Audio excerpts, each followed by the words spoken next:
Hello, welcome to the Plaid Sheep Oracle. This is a collective reading.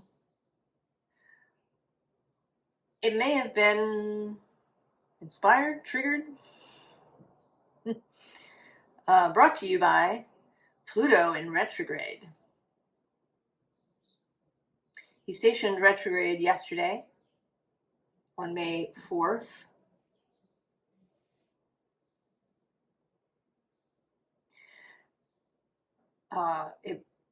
He doesn't show up directly in here, but perhaps it was this energy that allowed this to come forward.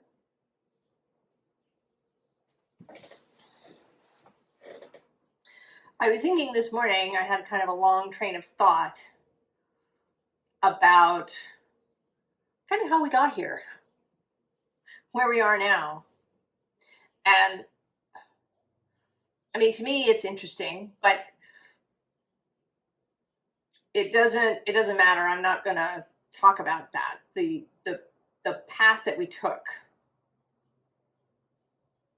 and how we got here kind of doesn't matter.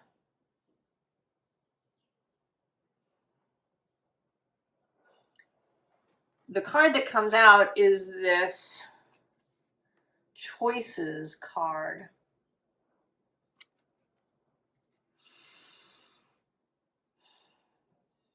And it's this labyrinth. But what's important is this ladder.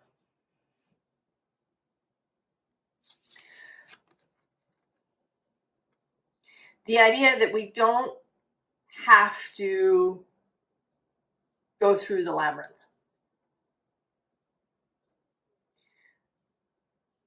That it's not necessary.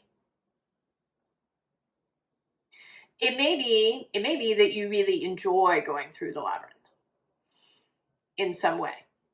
I would absolutely not wish to deter you if you enjoy going through the labyrinth. I think that I've spent much of my life in a kind of enjoyment of going through the labyrinth. But now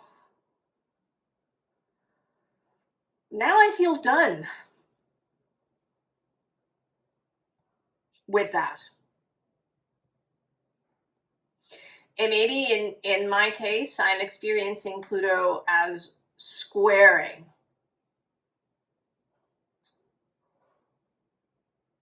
two planets in Taurus and Scorpio. And I think this is changing my relationship to mystery, to kind of to my whole way of moving through the world. And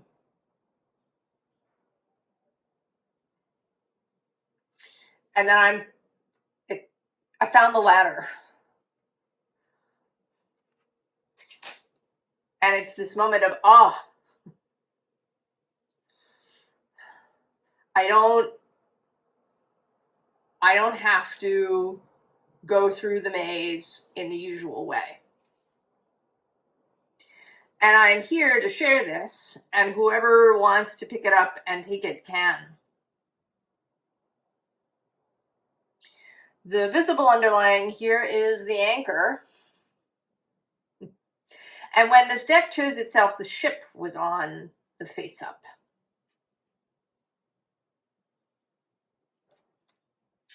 And then below that is the sun.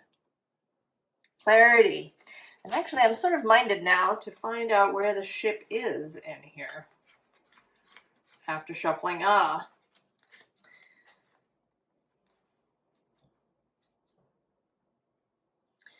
between the tree and the ring.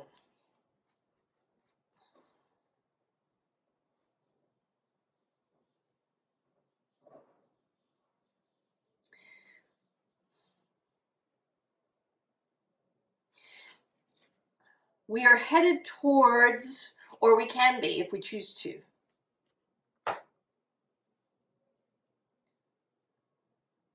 toward a new perception, toward a new way of relating to each other and to the universe itself, to the unseen. And in the invisible, in the hidden underlying, is the fox. And in the Lenormand deck, the fox is seen as a trickster kind of card, a card that can bring deceit. But here, he's showing up as the magician. There is magician energy. And it is, I mean, there is a trickster quality to it, but it's a bit,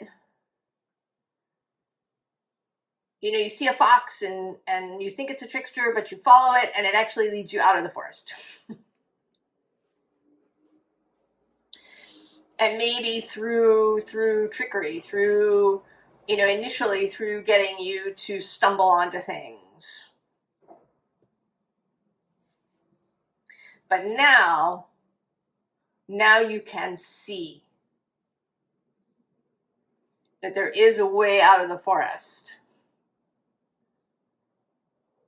that's quick and clean.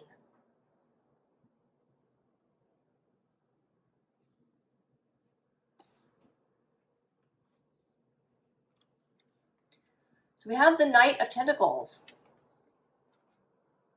And he's coming through also in this kind of more like a herald energy. You know, sort of a love-based Paul Revere. You know, not that the British are coming, but that, you know, love is coming, enlightenment is coming, clarity, the sun is rising. And with this particular Six of Fungi, this particular Six of Pentacles, which always to me is about going into the place that appears to be dark. And today it's feeling like it's actually not a cave, but a tunnel. And that it's in fact a very short tunnel. You know, just a short passageway. It's not a long, winding thing. You know, I have this sense that maybe, you know, there's this idea that, you know, they were building a passage through and they were going to have to, you know, go through the mountains and it was going to be laborious and up over the top and through, you know, bandit haunted country and all of these things, when in fact you could just go through the passage. Come out the other side.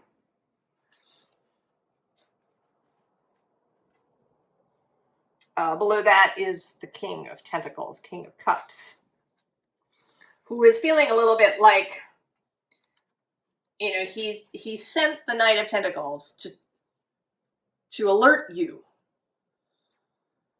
to inform you.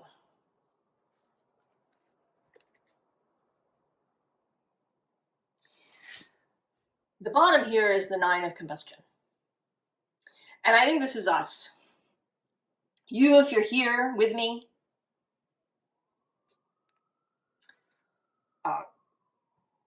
others who may be having the same kind of revelation elsewhere.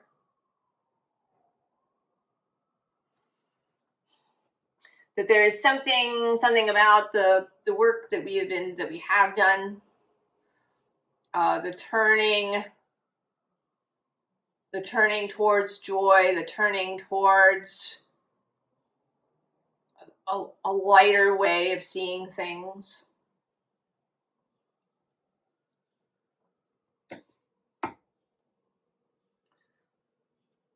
That now this is opening up for us because, you know, here we are. We're buried under the weight of millennia of self-programming. If you've been with me for a while, you may have heard me say that I don't believe that many of the things that people pronounce to be human nature really are. Because we've been living kind of in what one might call civilization for a long time.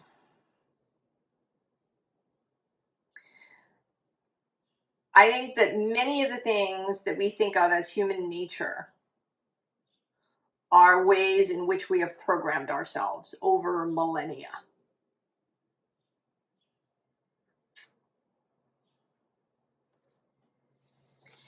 And that now, for some of us, in a way that perhaps has not happened before, or at least not in such large numbers,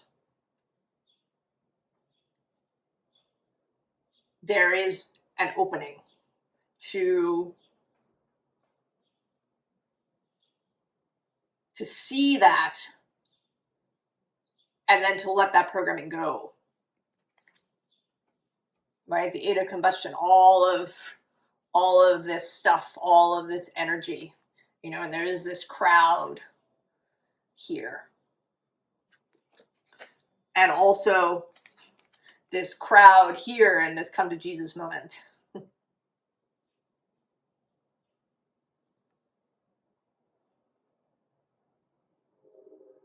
And really come to Jesus, right? Right, come to the Christ energy.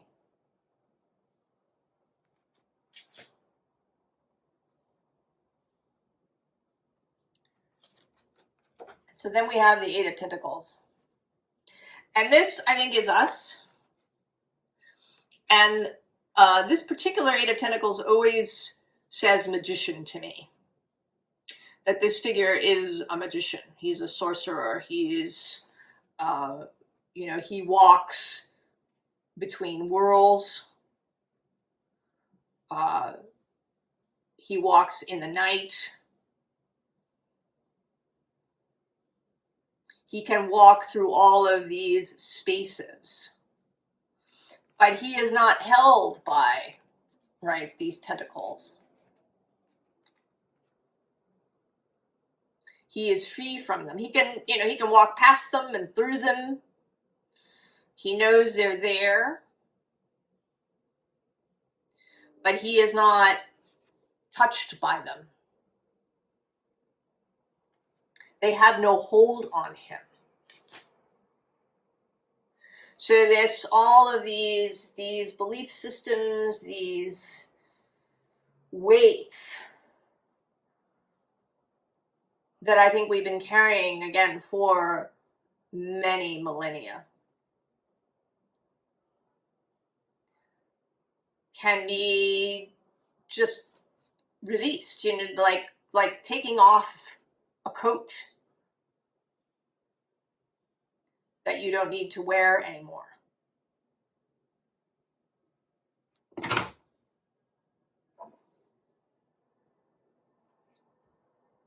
Now, interestingly, this is a piece of selenite.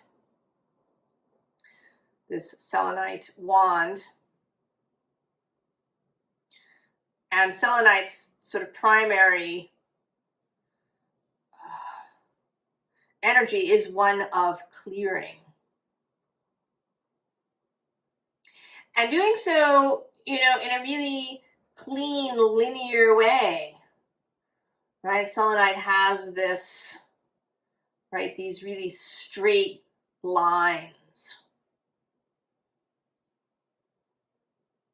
That it's not necessary to wander around in the labyrinth. You can just take the straight line out.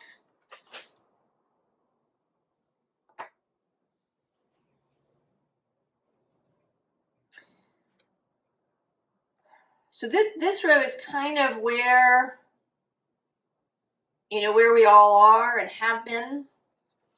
There's this bromine at the top.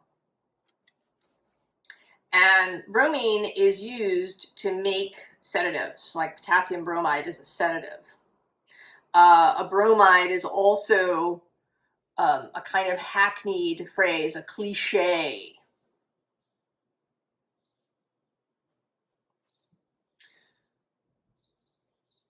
Something that you don't You don't need to sedate yourself. You don't need to tell yourself a bunch of platitudes or cliches. Below that is this little kid. And actually below that is this helium. All right. You can go that way instead. You can choose to rise, to be light, to be lifted. I'll come back to the bottom over here in a moment. We also have lithium, which, you know, is used in medication. Right? Lithium is often prescribed for people who've been diagnosed with bipolar disorder.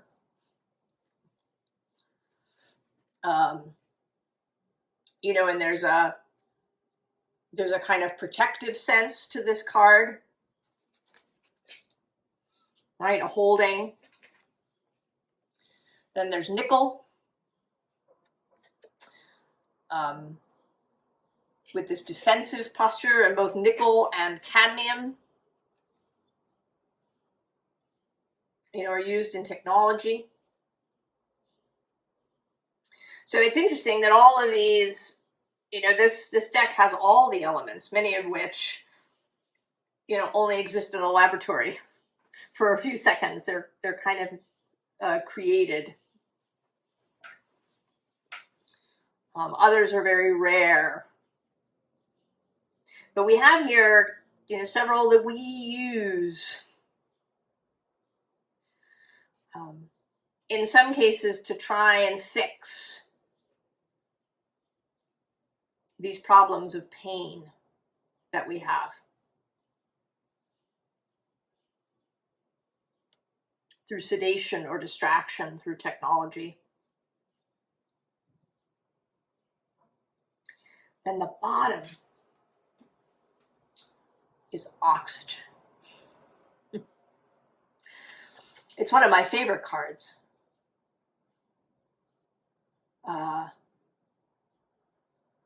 Right, it's loving, it's passionate, it's engagement, it's life, it's flame, and it's under there. It's been there the whole time.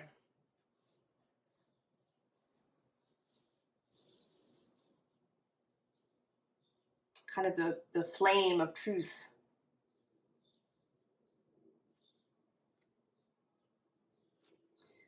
So then we have force.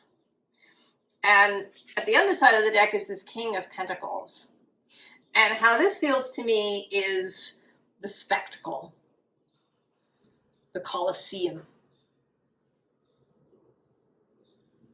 All those ways in which we distract ourselves. You know, sometimes we do it internally, sometimes it comes from the outside when people want to distract us from the essentials. And it doesn't really matter.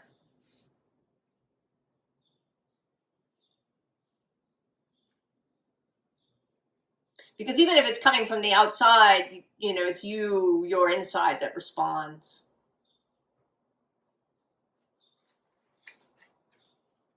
But below that is this Eight of Cups, you know, a callback to this magician.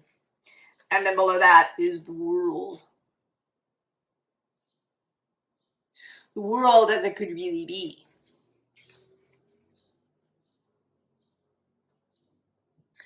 And then we have these three cards. There's the Seven of Cups and the Four of Cups.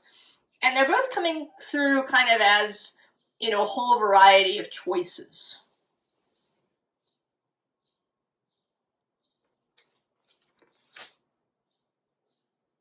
And in the middle is this Knight of Swords.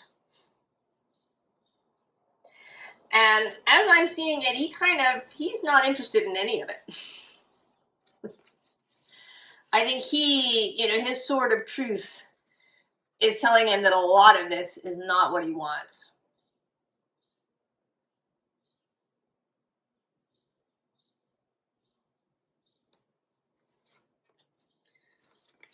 That the various distractions that are available, I mean, they can be, right, external. They can be doom scrolling on your phone. They can be perseverating about things. They can be arguing with people about stuff. It can be worry. It can be trying to figure things out. Really digging and digging and digging to get the answer.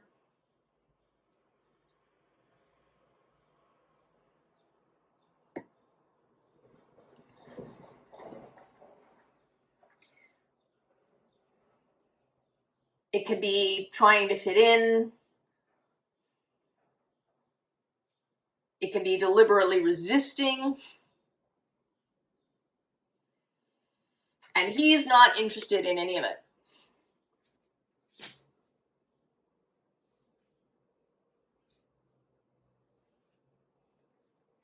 Right? He's going to go to the desert.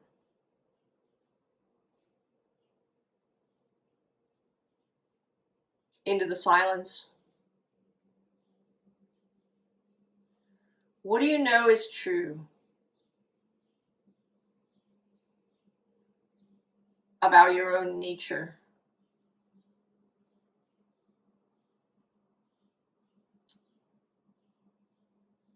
What do you feel is true about the nature of reality?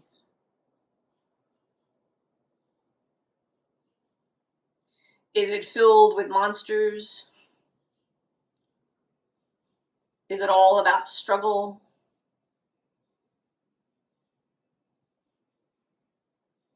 Is there a war happening, whether real or metaphysical? And, again, maybe for some of us, we really enjoyed it. And I don't think this is not a judgment in any way. I think one could really, get some enjoyment and fulfillment even at engaging in the battle. Like Dion Fortune, who during World War II organized people, pagans and witches and people in the United Kingdom, to, cast spells and envision things against the Nazis, who also have their own, occult workings. And that might have been really satisfying to all of them.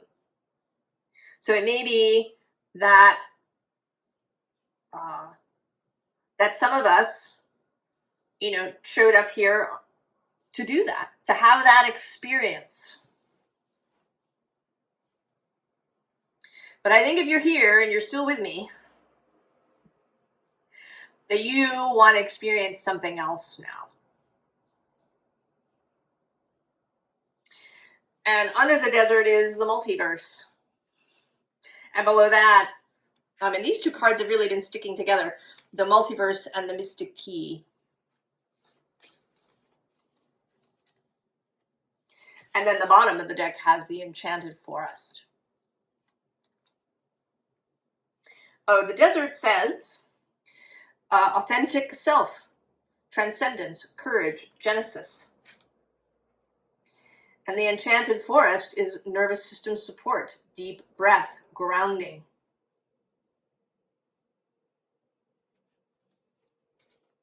Connection to earth, to the systems that are here. Then daydream believer. Soul messages, dreamy solutions, seeds of discovery.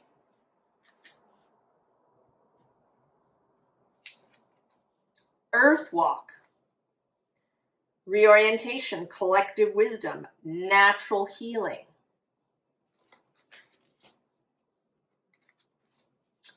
Tune your frequency. Boundaries, magnetism, energetic or energy clearing.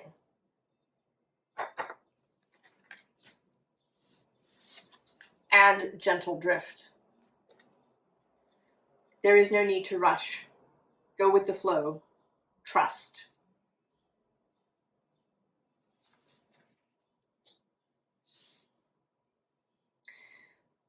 Now, something to note. There is a waning moon in both of these cards. The new moon in Leo.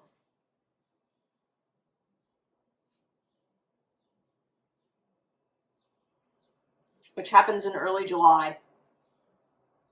Or maybe it's the very end of June. June 30th, maybe? I can't remember exactly, but I'll stick it in the description if I can remember. That new moon in Leo is almost directly opposite Pluto.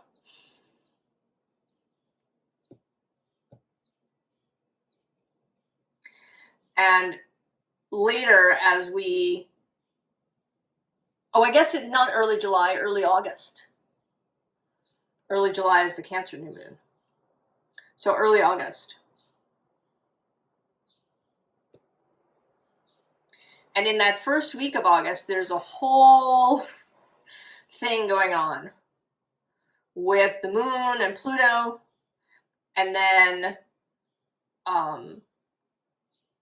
Mars is going to oppose that conjunction of Neptune and Saturn that's quite close together in Aries. And Uranus will be at the 1st or 2nd degree of Gemini, and then Pluto at about 2 degrees or 1 degree of Aquarius. So there's a whole grand cross, as well as this, there's a grand trine rather, not a grand cross, a grand trine of Mars in Libra, Pluto in Aquarius, and Uranus in Gemini. And then there's a whole kite formation when you include that Neptune-Saturn pairing.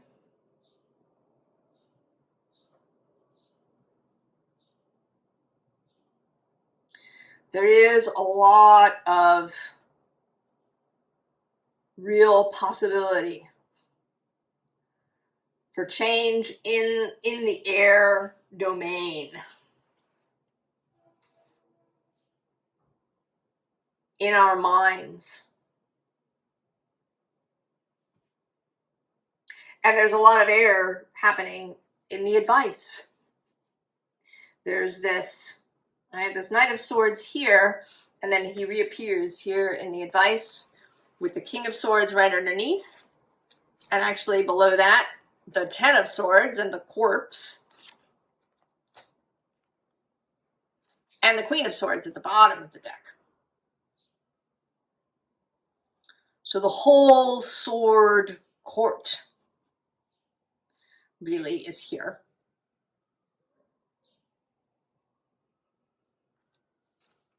This changing of the mind. I want to say it's a whole clearing of the nervous system too. With Uranus moving back and forth across that Gemini-Taurus border, I think there is a real opportunity through that retrograde that's going to happen at the end of this year for a real clearing of our physical nervous systems. Now, it's 3 actually of the 4 court cards. I went looking for the 4th, and I found her, the Herald of Swords, between the 2 of Cups and the Lovers.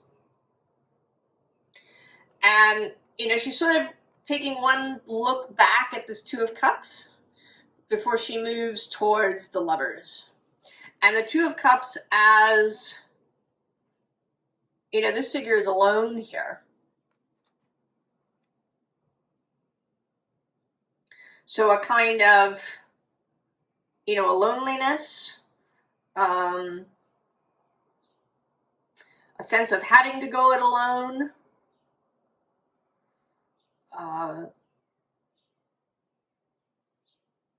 sometimes an impoverished vision of love, and then the Lovers. The divine union of the above and the below, of action and reception,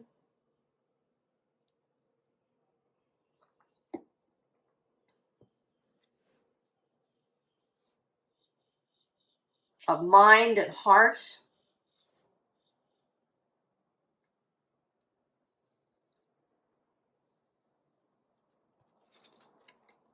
Nine of Pentacles, joy, ecstasy.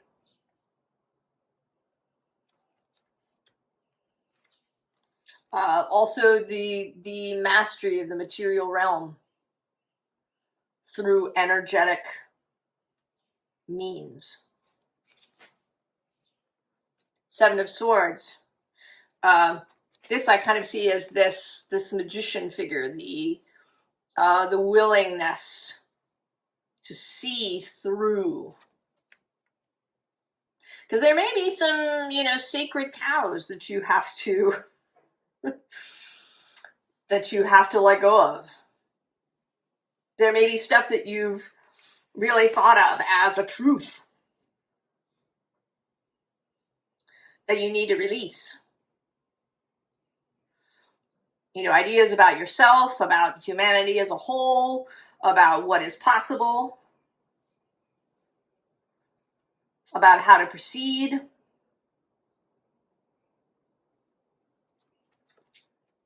But that you need to be able to kind of master your own swords. And then you get the Sun of clarity.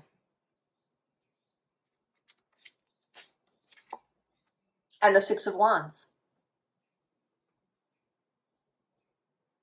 Moving forward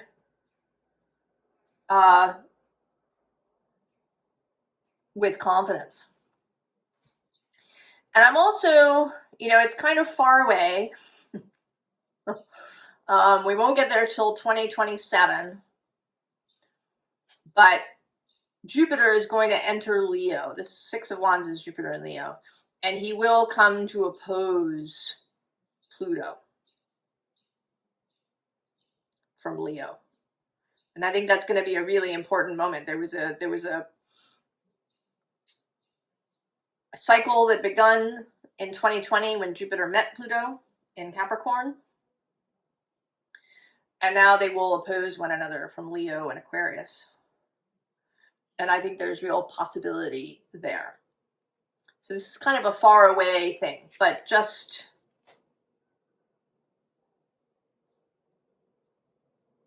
this Leo-Pluto synergy. How to combine them, how to really empower those two archetypes, those two energies within yourself. The other thing I went to look for is the King of Wands, because we had the King of Pentacles, we had the King of Cups show up here, and then the King of Swords was here. So I was looking for the King of Wands, who is associated with Leo, and I asked, kind of, where is he? Which is the King of Wands that has the message? And he came out of the Lightseers deck, and he's here between the Hierophant and the Ten of Cups. And it is this laughing Hierophant, this joyful Hierophant, bringing the above into the below and the within into the without.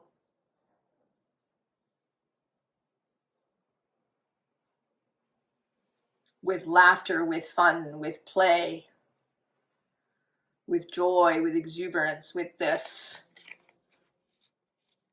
energy of passion and inspiration. And then yielding fulfillment, and fulfillment for the group.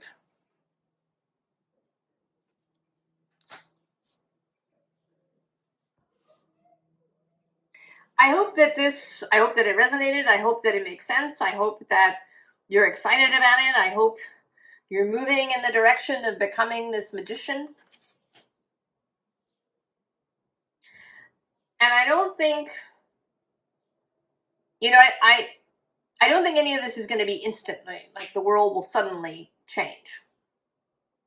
Although, of course, I don't know. Maybe it'll happen for you, that you'll shift into some new timeline where it will all be, you know, as you envision it. So I don't know.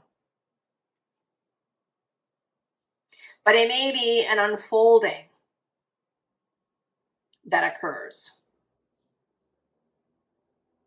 over time,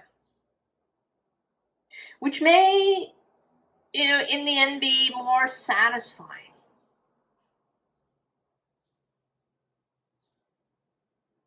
Because we do, as humans, we do, I think, like a good narrative.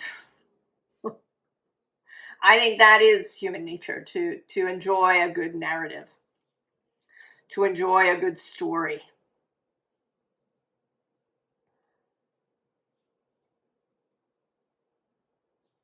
And that although we here may be skipping to the end in some way, or, you know, being able to choose our own adventure. You know, now I'm sort of wanting to find that card in this deck. It in fact came out with the Daydream Believer in a personal reading that I did for myself not that long ago, a few days ago. And since it's popping into my mind, so choose your adventure is between the sweet alchemy and the inner magic.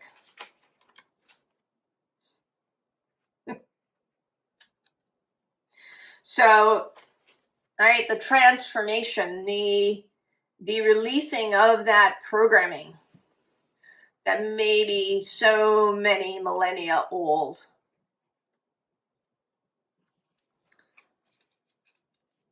To find the inner magic. And really be able to choose your own adventure from here on out. And to be able to have the joy of perhaps watching this unfolding for everyone else.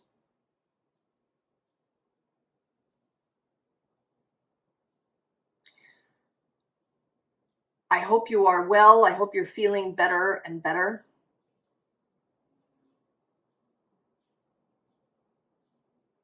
That you're finding the magic and your own true nature. I wish you all of the very, very best. And I will see you next time. So long.